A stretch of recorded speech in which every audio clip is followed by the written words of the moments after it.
The round net. Hello everybody, welcome back, and in today's little exercise what I'm going to do is I'm going to show you how to make a round net, whether you want to make a bag or you want to use it for fishing. I don't know, you tell me in the comments down below. Tell me if you want to make a bag or a fishing net or something. And this particular round net I have taken from a book called Nets and Knots for Fishermen and Others, but I don't think that it is in print anymore. And just looking at this, I'm trying to see a date in here and I cannot. 1972 it says here. So anyway, this comes from the book in 1972. It's quite a nice little book, but there are other fishing books out there.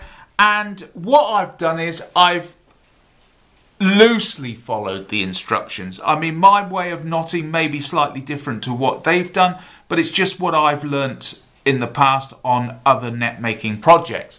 And in this particular knot, I'm using the double knotting version when I create my loops. But if you go and look at my, for example, my rectangular net, I use the single knotting version.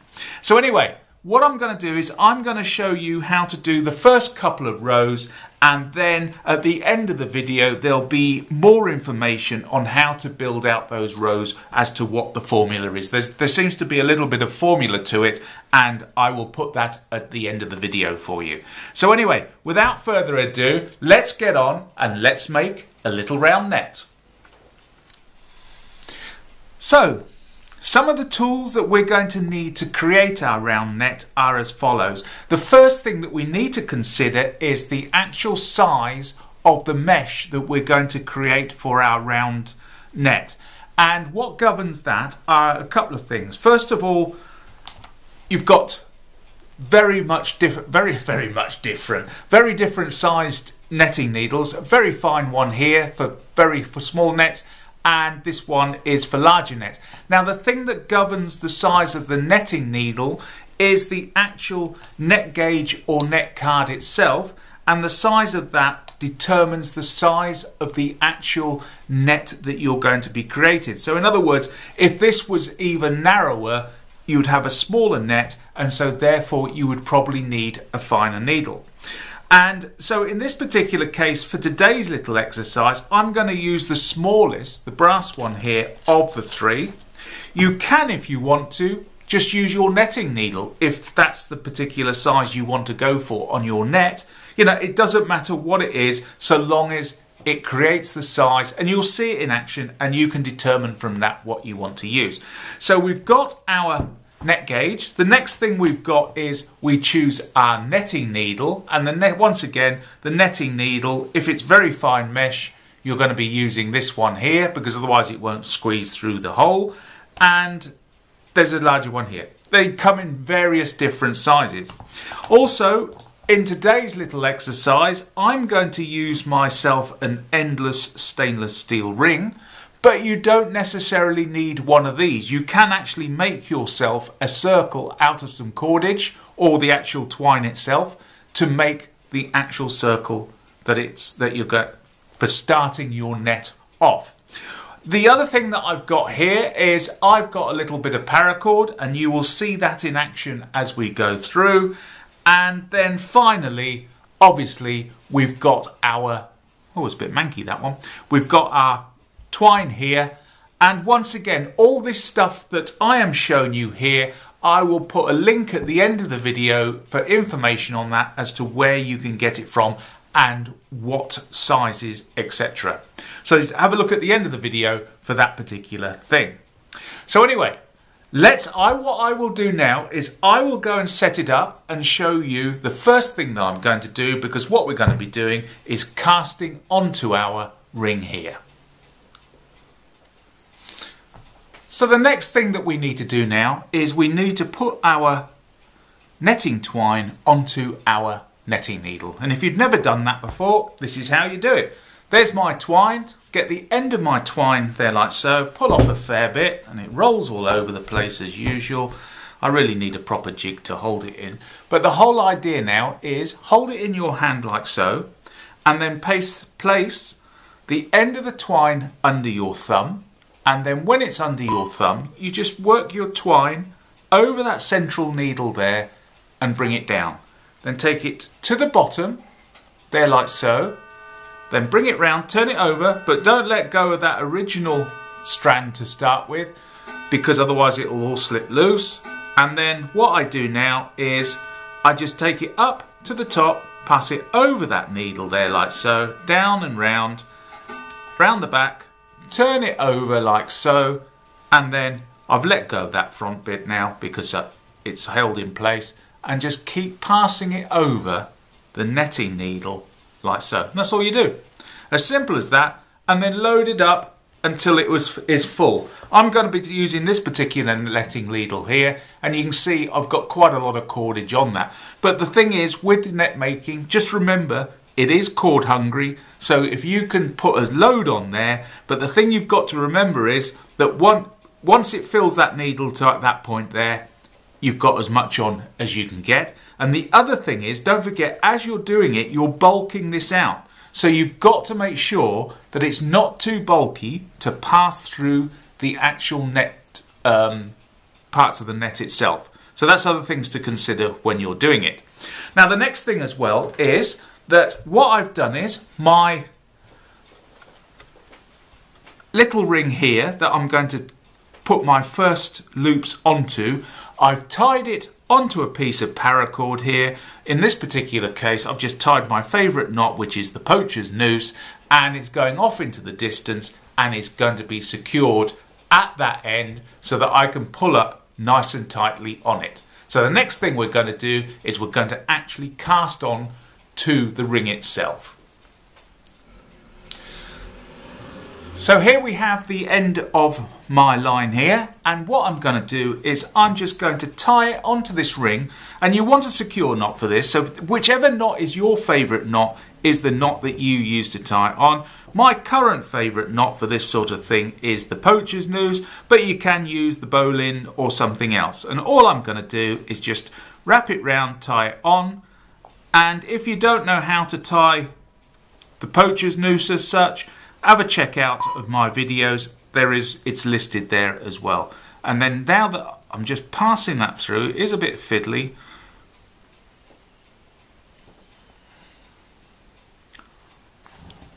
There we go. And that is now tied on nice and secure. And that is the starting point of creating our net now. Now that we have our netting twine attached there to our loop, the next thing that I want to do is I want to start casting on to the ring and creating loops all the way around my ring itself. And to cast on is quite easy. All you do is just get hold of your twine like so, bring it up to the actual ring so it's nice and snug against the ring, and then the next thing that I do is I pass my needle up through the ring. So you can see here now what I'm doing is I'm going around over the card itself, round the back, and then coming up through the ring like so. Once I've done that, the next thing I do is, now if we look here, you can see that I've got a loop at the bottom here, and all I do is just pass my needle through that loop there and then pull it up tight. And as I pull it up tight, it will then, as you can see there, what we've done is we've created our first loop at that point there. But at the moment, it's not secure. And what I want to do is to lock it off. And to lock it off, I just take hold of all the cordage and pass it over the back of my hand. So let's just bring that a little bit more into view. So you can see there, the cordage is coming from underneath my thumb, over the back of my hand, and then onto the end of my needle. And what I'm going to do now is take my netting needle up through that hole there of the actual main ring, pull it up so it's nice and tight, and there we have it. My first loop has now been locked off. And what I want to do now, I'm just pulling that a little bit tighter, and what I want to do now, and for the camera I can just adjust that a bit for you. So what we do is we do exactly the same again. So at the moment my cordage is running over my net card like so. So I take it underneath everything up through the loop.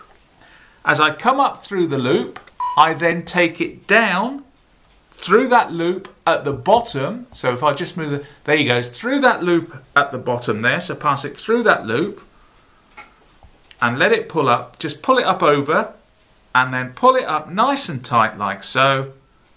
And we've now created our next loop. But what we need to do is lock it off. So what I do is form a loop over my hand there, bring it up through the ring on the right hand side of the loop, pull it up and then allow it to slip through my fingers and lock that second one in place. My cordage is now running over the top of my knot board. I want to take it underneath my knot board, take the netting needle through the ring like so. Then once through the ring, you can see as I pull it up, a loop appears at the bottom there. Take it down through that loop, allow it to pull up tight, just bring your cordage over the top, there we go, and we've now got another loop in place, but it's not locked. We now have to lock that loop, and to lock it, I just throw the cordage over the back of my hand like so, and then bring it up through the middle of my ring and then pull it down tight like so, and there we have it. And what we've done now is we've created 1, 2, 3, 4 loops at that point there. So what I'm going to do now is I'm going to go round and I'm going to produce 20 loops. So I'm going to follow that procedure through for another 16 times and then I'll come back to you and show you the next bit. Right, so I'm at the point now where I have got 19 loops, and as you can see what I've gradually done is take them off as I've worked my way around my ring. So I'm currently on my 19th loop and here comes number 20. So the cordage is passing over the top of my net gauge, up through the loop like so, then take it down, pass it through the loop that we've just created with the thread, pull it up tight, bring it over the top like so, pull it up nice and tight, and then what we need to do is throw it over the hand and we then lock it off, and I think seeing it's the last one, let's do a double lock off. So go over the back of the hand twice and lock it off, and just it all gets a little bit fiddly. There we go, and there we go, we've got my final lock off. So what I can do now is I can take the net gauge out of it. I will go round and count these again to make sure that I've got 20, and I can also now take it off my pink paracord. And then let's get on and do the next bit. So I'll see you again in a second. So as you can see, what I've done now is I have spread my loops fairly evenly around my ring itself, and I can assure you that I have now got 20 loops on this particular ring. So the next thing that we're going to do is I'm going to set it up again, because what we're going to do is now start increasing the rings around this first set that we've made here. So I'll show you, there's a formula to it, and what I will do is at the end of the video I will give you all the details with regards to starting off with 20 rows and then building it up as you go along. So anyway, I'll set up the next bit and I'll get back to you shortly. So I've just referred to my book on nets and knots again, and what they now recommend is the setup procedure for continuing out on the circle here is I have a toggle here, and what I want to do, and you don't necessarily need a toggle. So I've tied a toggle onto the end of my paracord here, which is then anchored off in that direction there. And the whole idea is, it can be a pencil, something like that. Then the whole idea is then that I pass this over the toggle, and then it allows me to get each of the individual loops and actually turn them as I'm going around and start creating my net on that. So the next thing that we're going to do is we're going to increase the number of loops that we have on our first initial 20. But first of all, the next thing that I need to do is I need to tie my netting twine onto my toggle as well. So I will go ahead and do that, and then we'll get on and do the next bit. So as you can see now, I've got my, it looks like a spider's web. I've got my spider's webs, or my 20 loops on a circle, which is secured in place by this toggle, and then onto the toggle here I have tied my line. Now the next thing the book suggests is, it says, get hold of the first loop, so it doesn't matter which loop along here that we take, get hold of the first loop and put 2 loops onto the first loop. We then go to the second loop and put 1 loop on, and we go to the third loop and put 2 loops on, and keep going round like that. So what I'm going to do is, as per the book's instructions, I'm going to get hold of my netting card and I'm going to take up the first loop, and so that is probably the nearest loop to me there, that one there. Just take your netting needle through it, make sure it's not twisted, and pull your twine through like so. And let's just lay that flat so that you can see it a bit better. And then when my twine is pulled through like so, so let's just adjust that up a bit for the camera's sake there. And then once I've taken my line through that first loop, it's running over the top like so, and the next thing that I do is I go round again, because we're creating a loop. We haven't created a loop yet. We've got a loop coming from that line there and going round, but this will be eventually cut off, so we want a loop here. So I go round again like so, up through, and there we go. We've now created a single loop at that point there. Now I'm not sure what they say in the book, but I've developed my own little technique that I prefer for netting, and what I do is now throw the cordage over the back of my hand.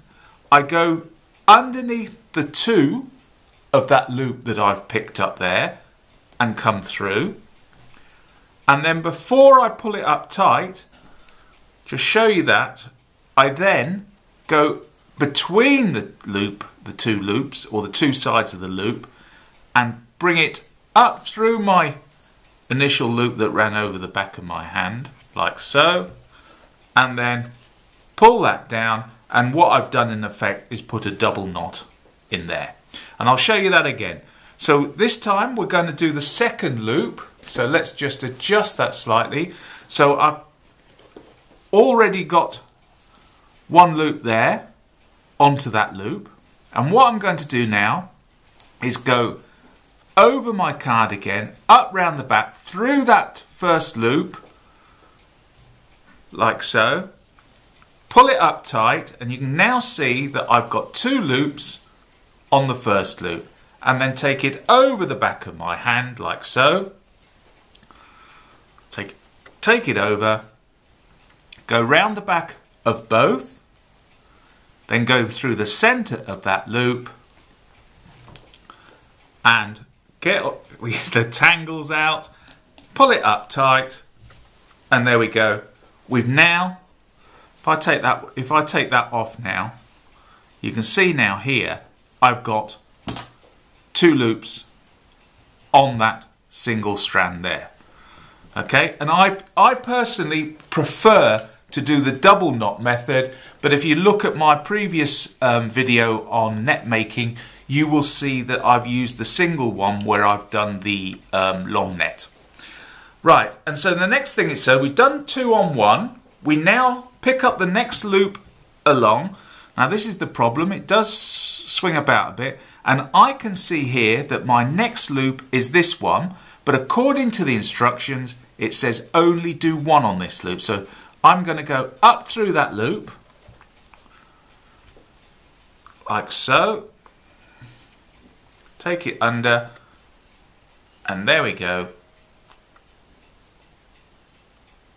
And then I've gone up through it, pull it round once over the back of my hand, go round the back of both, go round the back just one. Try and keep that, you've got to keep that, see that top loop there, that's got to stay on that side, and then come up through the middle like so. And then pull it down tight, and we've now created another loop. And now we go along to the next loop. So the next loop that we come to, just find it, is this one here, and that one there, we've just only done one on this loop. So what we're going to do is do two on this loop here. So take it through the loop like so. So the cordage is going around the back of my netting needle like so. And then the next thing I'm going to do, I've gone round, I'm going to now go over the back of my hand like so. Underneath both of that loop, bring it up, and then through the middle of that loop there, bring it up like so, and then pull it down, and then lock it off. And that's one loop, and we now want to do a second one on that particular one, like so. Bring it up through the back, there we go, pull it up nice and tight, then over the back of the hand like so, go underneath both of that loop once, and then take it underneath through the middle of that loop this time and pull it up. And I've got a tangle in there somewhere. There it comes. No. There it is. And the tangles come out, and then pull it up nice and tight. And so that is, we've just done two on that one. So we now find the next loop along, and it looks like the next loop is this one here. And so get that one out the way. Just make sure you don't let them cross. You don't want your loops crossing over, otherwise it makes a mess. And so for a final time, just to show you on this one, I'm going up through that loop there in the middle. And then, once I've done that, throw the cord over the back of my hand like so, go round the back of both, bring it through, go round the back of one, bring it through, and then pull it up tight and just stop, try and prevent it from catching at the top there. And you can see now the knots forming there, and there we go, we've now done a single one on that one. And all I do now is I go onto my next loop, find my next loop in line, which is this one here, and onto that one there I put two. And that's what I'm doing all the way round. So as I'm going to work around here until I've done all 20 loops, and so in total I should have 30 loops. We'll see that at the end. Anyway, I'm going to go around and go one loop, two loops, one loop, two loops, all the way round until I come to the end again. Okay, so as you can see, I've now taken it, I've done that row, and on the initial 20, I went and tied two, then one loop, two loops, then one loop. And you can see here that as I open this up, you can see here, there you go, there's your single loop, or the additional loop that we've tied in, goes on to a normal there, and then you can see here, once again, at this point here, we've got the double loop, another double loop, and then single in between. So what we've basically done is we've increased the size of our circle, and that's basically it. And then it says on here, in the next two loops, blah blah blah blah blah, increasing every loop in this manner will produce 30 loops in the circle there. So we should, from 20, we've then gone to 30 loops. And what we do is build it like that, and it says then in the third row, increase every third loop, making 40 loops in total. So you can see how this expands out as we go along. And like I said, I will put all this information at the end of the video. And so once again, I think that brings me to the end of it. I'm going to carry on and make myself a nice little net bag. And you can make yourself a fishing net or whatever else you need. But that is the how to make a circular bag from the book Nets and Knots for Fishermen and Others. I don't think it's in print anymore, but you know, I'll put a link into some other books that may be useful as well. Okay, so once again, thanks very much for watching. Please give me a thumbs up if you liked it, if you hated it, and leave me a comment down below and tell me your experiences with regards to net making. Thanks then. See you later then. Bye-bye.